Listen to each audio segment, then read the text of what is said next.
Hey guys, this is Sonu Alawat और आज इस वीडियो में आपके लिए लेकर आ चुका हूं एक और जबरदस्त गवर्नमेंट जॉब अपडेट जो कि निकल के आ रहा है एसबीआई क्लर्क रिक्रूटमेंट 2026 की तरफ से। जी हां मेरे भाई, स्टेट बैंक ऑफ इंडिया के अंदर क्लर्क की पोस्ट के ऊपर बम्पर भर्ती निकल के आ चुकी है, क्योंकि यहां पर टोटल नंबर ऑफ वैकेंसीज 1000, 2000, 3000 नहीं बल्कि 9124 निकल के आई है, जो कि अपने आप में बहुत बम्पर भर्ती है। तो मैं तो आपको यही कहना चाहूंगा कि चाहे कुछ भी हो जाए, इस बार यह जबरदस्त मौका हाथ से नहीं निकलना चाहिए। ऑल इंडिया की वैकेंसी है, मेल और फीमेल दोनों कैटेगरी कैंडिडेट एलिजिबल है, ग्रुप सी की पोस्ट है। तो आज इस वीडियो में इस भर्ती के बारे में आपको संपूर्ण जानकारी देने वाला हूं। इसका detail selection procedure step by step समझाऊंगा। एज लिमिट, क्वालिफिकेशन के बारे में बात करेंगे, एग्जाम पैटर्न को समझेंगे, इसके exam syllabus, subject wise, topic wise PDF form में प्रोवाइड करा के जाऊंगा। सिलेक्शन होने के बाद इस पोस्ट के ऊपर इनिशियल इनहेरिट सैलरी कितनी रहती है, exam centre, job profile, job location के बारे में बात करेंगे। अगर आप इस नई बंपर भर्ती को लेकर जरा भी इंटरेस्टेड है ना, तो वीडियो को पूरे ध्यान से आखिर तक जरूर देखेगा।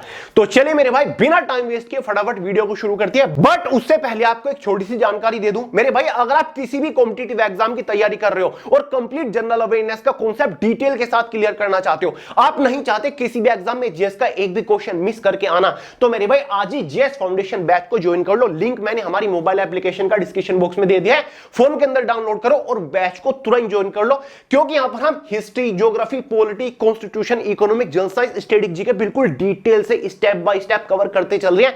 बिल्कुल बेसिक से एडवांस लेवल तक जनरल अवेयरनेस का सुपड़ा साफ हम कर रहे हैं मेरे भाई। अगर आपको इस बैच से रिलेटेड कोई भी डाउट हो, कुछ भी इंक्वायरी करनी है, ये हमारा व्हाट्सएप नंबर है 8218987459, यहां पर आप मैसेज करके पूछ सकते हैं। तो टाइम वेस्ट मत करो, तुरंत बैच को ज्वाइन कर लो मेरे भाई। तो चलिए भाई, बात करते हैं अपनी नई नवेली भर्ती के बारे में जो कि निकल के आ रही है एसबीआई की तरफ से। एसबीआई के बारे में आप सब लोग अच्छे से जानते हैं, जिसका मतलब होता है स्टेट बैंक ऑफ इंडिया, जिसके अंदर मेरे भाई जूनियर एसोसिएट या फिर क्लर्क की पोस्ट के ऊपर भर्ती निकल के आ चुकी है। जी हां मेरे भाई, ये क्लर्क की पोस्ट है, इस पोस्ट को जूनियर एसोसिएट के नाम से भी जाना जाता है। मेरे भाई हर साल बहुत सारे छात्र इस भर्ती का वेट करते हैं कि कुछ भी करके एसबीआई के अंदर क्लर्क की पोस्ट के ऊपर हमारा सिलेक्शन हो जाए, हमारी लाइफ सेट हो जाएगी। मेरे भाई इस बार टोटल नंबर ऑफ वैकेंसी 9124 निकली है। ग्रुप सी की पोस्ट है, ऑल इंडिया की वैकेंसी है। ना कोई इंटरव्यू, ना कोई skill test, descriptive test, typing test यहां पर नहीं होता, कोई फिजिकल टेस्ट नहीं है, एग्जाम के बेसिस पर आपको नौकरी मिल जाती है। सबसे पहले हम इंपॉर्टेंट डेट्स के बारे में बात करेंगे मेरे भाई। इस वैकेंसी के लिए ऑनलाइन फॉर्म 11 अगस्त 2026 से स्टार्ट हुए, मतलब आज से ही फॉर्म भरे जाने शुरू हो चुके हैं। फॉर्म भरने की जो अंतिम तिथि है मेरे भाई वो 31 अगस्त 2026 है। जी हां, 31 अगस्त 2026 तक आप इसका फॉर्म भर पाओगे, ठीक है।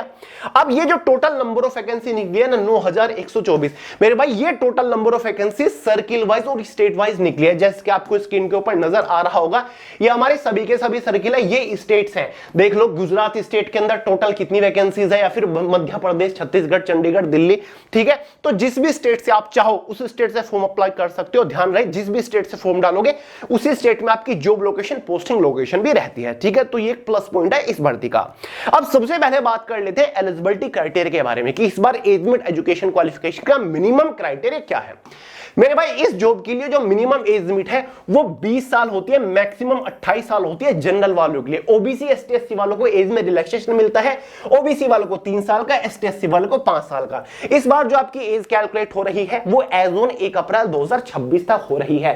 सीधा सीधा समझ लो, अगर आप जनरल कैटेगरी से बिलोंग करते हो ना, तो जरूरी है कि आपका जन्म 2 अप्रैल 1998 से लेकर के 1 अप्रैल 2006 के बीच में हुआ होना चाहिए, तो आप एलिजिबल है। बाकी ओबीसी, एसटी, एससी वाले अपने हिसाब से इसमें रिलैक्सेशन ऐड कर लीजिएगा, ठीक है। अब बात कर लेते हैं भाई क्वालिफिकेशन के बारे में कि भाई योग्यता क्या है। मेरे भाई इस भर्ती के लिए अगर आपने कोई भी बैचलर डिग्री पास कर रखी है, मतलब आप ग्रेजुएट हो, तो आप एलिजिबल है, आप फॉर्म अप्लाई कर सकते हैं। यहां पर ग्रेजुएशन में कोई भी मिनिमम परसेंटाइल का क्राइटेरिया नहीं होता। अगर आप जस्ट पास भी हो ना अपनी ग्रेजुएशन में, तो आप एलिजिबल, आप फॉर्म भर सकते हैं। सिलेक्शन प्रोसीजर बड़ा सिंपल है, 2 स्टेज है। पहले आपके प्रीलिमिनरी एग्जाम है फर्स्ट स्टेज में, सेकंड स्टेज में आपका मेंस एग्जाम है, और ये प्रीलिमिनरी एग्जाम आपका क्वालिफाइंग नेचर होता है। तो चलो मेरे भाई पहले बात करते हैं एग्जाम सिलेबस के बारे में, एग्जाम पैटर्न के बारे में। ये भाई इसका एग्जाम पैटर्न है, इंग्लिश लैंग्वेज होगा पहला सब्जेक्ट, 30 क्वेश्चन आएंगे 30 नंबर के अंदर। दूसरा एक और चीज, 30 क्वेश्चन है ना, ये 20 मिनट के अंदर आपको सोल्व करने हैं। दूसरा सब्जेक्ट न्यूमेरिकल एबिलिटी, यानी कि मेरे भाई मैथमेटिक्स, क्वांटिटेटिव एप्टीट्यूड की बात हो रही है। 35 क्वेश्चन आएंगे 35 नंबर के अंदर 20 मिनट के अंदर। मुझे पता है कि मैक्सिमम लोग के जो सर में दर्द करता है ना वो न्यूमेरिकल एबिलिटी करता है। तो न्यूमेरिकल एबिलिटी की चिंता करने की जरूरत नहीं है। अभी कुछ ही दिन पहले विजय रथ के नाम से मैंने आपको एक बेहतरीन सी ई बुक प्रोवाइड कराई थी, जिसके 2 वॉल्यूम है, वॉल्यूम फर्स्ट और वॉल्यूम सेकंड। खास बात यह है कि मेरे भाई ये विजय रथ बाइलैंग्वेज है, हिंदी इंग्लिश में क्वेश्चंस दे रखे हैं और एसबीआई आईबीपीएस कलर का जो सिलेबस होता है ना वो step by step topic wise cover कर रखा है। हर एक चैप्टर से रिलेटेड मैक्सिमम ऑब्जेक्टिव क्वेश्चंस दे रखे हैं, हर एक क्वेश्चन का डिटेल्ड सुलझा हुआ इजी एक्सप्लेनेशन के साथ सॉल्यूशन दे रखा है, 100 ट्रिक से भी क्वेश्चन को सोल्व करके दिखा रखा है।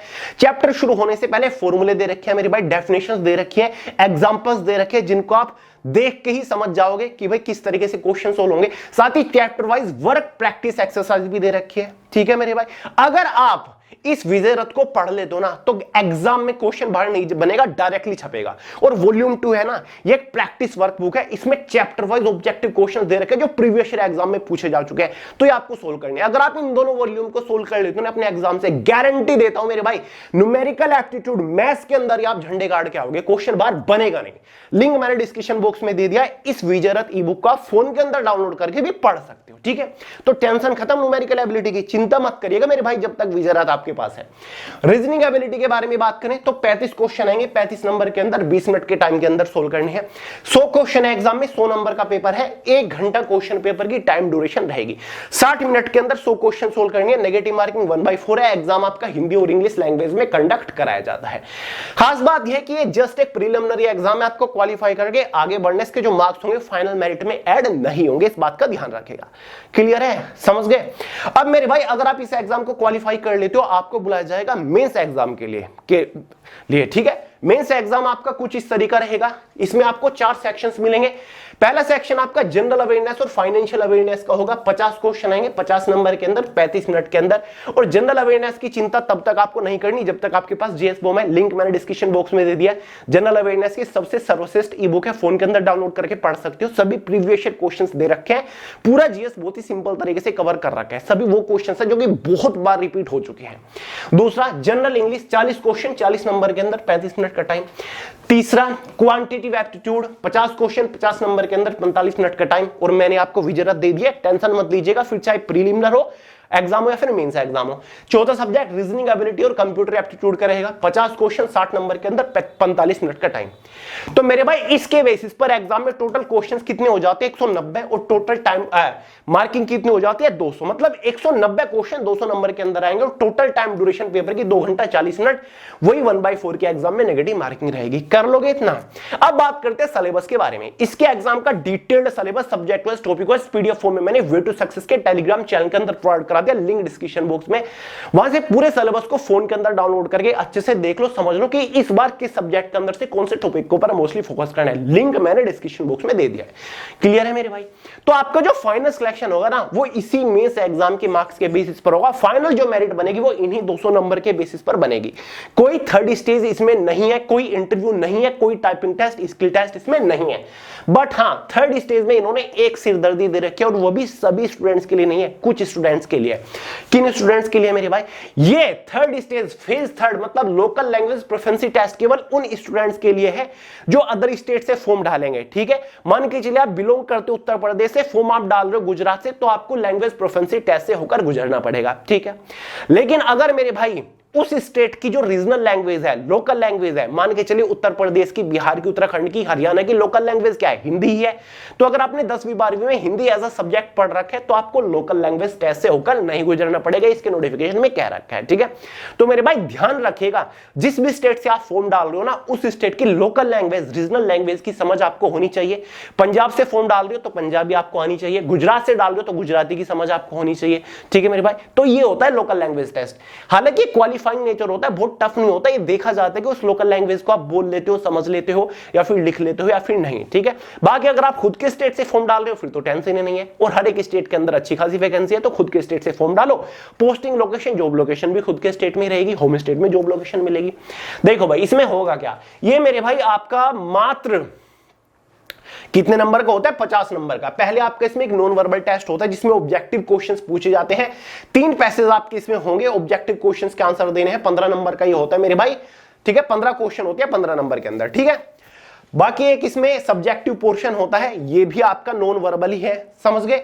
इसमें भी आपको 3 पैसेज मिलेंगे जिसमें से 15 ऑब्जेक्टिव क्वेश्चंस होंगे 15 ही नंबर के अंदर, और एक आपका इसमें वर्बल टेस्ट होता है, वर्बल यानी कि बोलना है आपको, उसमें 20 नंबर का ये पोर्शन होगा, तो टोटल होते हैं 50। हालांकि ये 50 नंबर फाइनल मेरिट में ऐड नहीं होंगे, ठीक है। ये तो जस्ट क्वालिफाइंग नेचर है, क्वालिफाइंग मार्किंग सेट कर दी जाएगी जिसके बेसिस पर फाइनल यहां पर आपको सिलेक्ट किया जाएगा, समझ गए। तो ये जस्ट क्वालिफाइंग नेचर है, नाम मात्र है। देखा जाता है कि जिस स्टेट से आप फॉर्म भर रहे हो उस स्टेट में आप जाओगे, आपकी जॉब लोकेशन होगी, लोगों के साथ इंटरेक्ट करोगे आप, बैंक में जो लोग आएंगे तो क्या आप उनकी भाषा समझ पाओगे या फिर अपनी भाषा समझा पाओगे, ठीक है। तो ये देखा जाता है। तो फाइनल जो मेरिट बननी है मेरे भाई, फाइनल जो सिलेक्शन होता है ना, इन्हीं 200 नंबर के बेसिस पर होता है, जो कि मेंस एग्जाम के बेसिस पर होता है, ठीक है। ये इसके एग्जाम सेंटर है ऑल ओवर इंडिया के अंदर, ऐसे एग्जाम सेंटर आपको अपने होम स्टेट में आसपास के शहर में एग्जाम सिटीज देखने को मिल जाएगा, समझ गए। चलो सैलरी स्ट्रक्चर के बारे में बात कर लेते हैं, जो कि अपने नाम में ठीक ठाक है।